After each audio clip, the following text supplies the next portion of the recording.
અરે યાર લાઇટ તો કરવી છે ને. અને હા, લાઇટમાંથી યાદ આવ્યું, લાઇટ બલ્બ એટલો સરસ આઈડિયા હતો ને, એ સરસ આઈડિયાના સિમ્બોલ તરીકે જ ઓળખાવા લઈ ગયો. અરે મને શાંતિથી વાંચવા દે ને ભાઈ.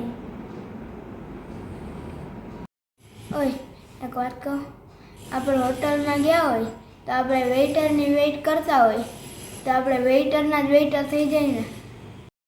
અરે યાર તું શાંતિથી મને વાંચવા દે ને, મેં તને કીધું ને વાંચવા દે મને. ઓય એક વાત છેલ્લી, આપણને જ્યારે ભૂખ લાગે ત્યારે આપણા પેટમાં ઉંદરડા દોડતા હોય, તો ઉંદરડાને ભૂખ લાગે ત્યારે એના પેટમાં માણસો દોડતા હશે. યાર તે ભૂખની વાત કરી એમાં મને ભૂખ લાગી ગઈ.